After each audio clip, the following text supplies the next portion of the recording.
Welcome to Founder Stories. I'm Mike Abbott. With me today, I have Kakul Srivastava from Tomfoolery. Welcome. Thanks for having me, Mike. So tell me a little bit about Tomfoolery. Sure. So we are kind of driven by a passion to make beautiful, usable software for people at work.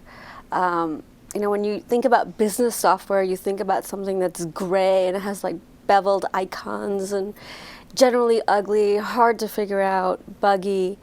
And we really believe that software for people at work should be more beautiful than the stuff that we're used to in the consumer setting.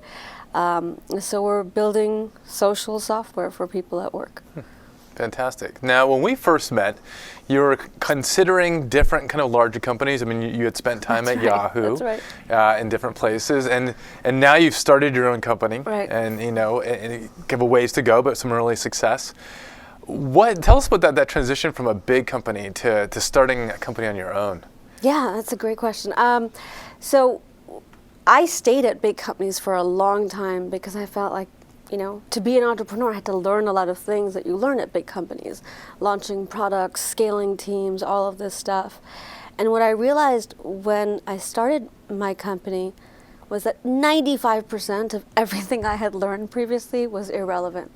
And in fact, I had to unlearn a lot of things that I had learned at big companies. As an entrepreneur, you have to make decisions really fast, and you have to trust your gut, and you have to trust your instincts. And large companies are sort of designed to, build a process around things and do things scalably and in a methodical way. And in some ways, that takes away from your ability to make decisions quickly. Besides unlearning, are there other things? Because I know there's probably a number of folks in our audience who are at big companies who want to go jump off the cliff and start a company that they should be kind of keeping an eye out for? The positive thing about coming from a big company is the vast network that you build of amazing people. When I decided to start Tomfoolery, we raised our first round of funding in about 3 weeks. And that was because I'd gotten to meet these amazing people who trusted me, who had seen me operate. And it was actually very easy because of that network. So you can get some really valuable assets that way as well. So, when we met, I know you were looking at kind of joining larger companies, and then you went through a phase where you came up with, what is now Tomfoolery. Yep. What were the events that kind of led you to change your mind from going to what you knew, working at a big company with the process, to taking the leap? It was interesting. So I was looking at a lot of different companies, and as you know, I have 2 young kids, a 3-year-old and a 6-year-old. And I just sort of written it off. As a mom of young kids, I want to, go to the holiday show or whatever. I want to do art duty or lunch duty. I just didn't think I could be an entrepreneur right now. So I was like, sometime in the future, I'll go do that. I was talking to a friend about a particular job opportunity, and he said, Kakul, you are going to work your butt off no matter where you go. If you do this as a startup, something you want to build, at least you'll get to control the timing. And that was the first time that it was even a thought that I can do a startup. I can be an entrepreneur as the mother of young kids. And though it wasn't as easy as my friend suggested it might have been, it's been incredibly rewarding. In fact, when we launched our first product, I was waiting for a lift at home, and my kids were there at the door, and literally the news stories started to come in about our product launch. And so I was able to share that moment with the kids, and it was incredibly rewarding. It was great for my son, who's 6, but I felt it was really even more important to share it with my daughter, who's 3, because I want her to be able to imagine a world where I'm not the exception. I'm just like anybody else who starts a company. I love that. I think it's phenomenal. It's fun. It's fun. I have a 6-year-old, so I can certainly empathize. Not right now being an entrepreneur, but how you balance these things. And what have you? Just out of curiosity, what have you found kind of worked or not worked to pull that off? Because you're right, you can definitely do it, but it requires, I would imagine, a lot of discipline. It does require discipline. You know, you can't pretend you're not doing it. You can't pretend it's not hard. It's hard. It's hard for any parent, as you said, to balance being a good parent and being a good CEO and, you know, anything else you care about. You've got to own it. You've got to know that this is going to be hard, and you're going to need resources to help you, and you're going to need planning to help you. We have a pretty disciplined process where on the weekend my husband and I go through our schedule and divide out who's going to do what. I think Sheryl Sandberg's right. You need to have a 50% relationship to make this work. But I think you also have to choose your team properly. I'm really lucky that I have an incredible co-founding team that's really experienced and really strong. And we run the company together. It's as much of a 50% relationship with them as anything else. So I think that's a really important decision to make. That's great. I'm going to switch gears here kind of dramatically. So coming back to your company, where you want to kind of bring this beauty of these consumer products into the enterprise. I mean, your background's traditionally been in the consumer side. Right.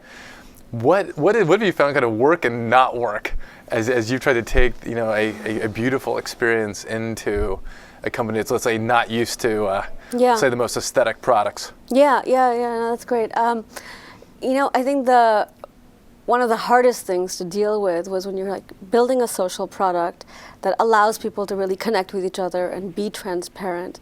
A lot of people will look at that product and say, this looks almost too easy, too fun. It's not work enough. In fact, someone said, "Oh, social not working, right?" And I was like, "No, that's not what it's about."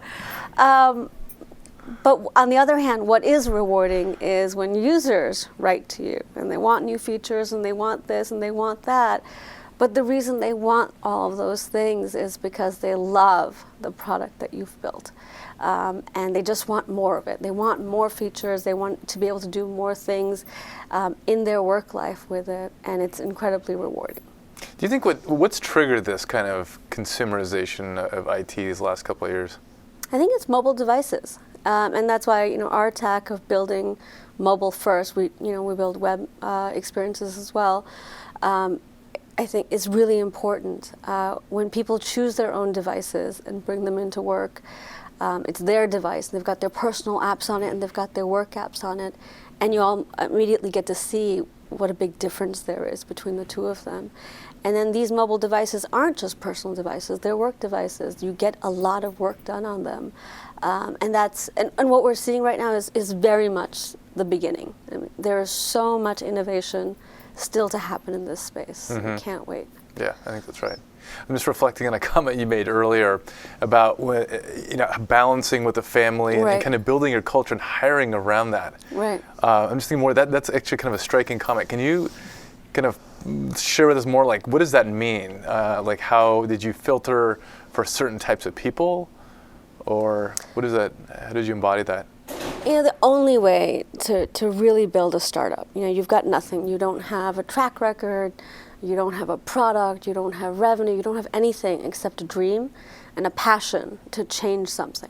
And what we've really selected for are people who share this passion with us. And you know, some of them have families or don't have families or whatever, but they are all singularly passionate about making work a great place. You know, making work feel like a playground, making work feel like a place you can be creative, that you can bring your whole self to it. I was negotiating with a VC once, and I won't, name names here. Wasn't me. It wasn't you. It wasn't you. But he was talking to me, and he was like, "Don't you trust me?" And I'm like, "No, of course I trust you. Don't make this, personal. This is business." And he looked me right in the eye, and he said, "Kakul, all business is personal." And it was a real moment, and it's true. We put so much of ourselves into our working lives. It is personal, it is social, and you should be able to be your whole self at work, and that's imbued in our team, and it's imbued in our products.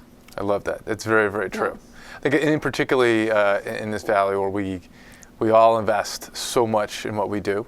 Yeah. Kind of what defines you, for better or worse, Yeah. I think a lot of times Yeah. is what you do. We make big personal sacrifices to do it. So. Yeah. Well, Kakul, thank you so much for being on Founder Stories. This was fun. And thank you for watching, and we'll see you next time.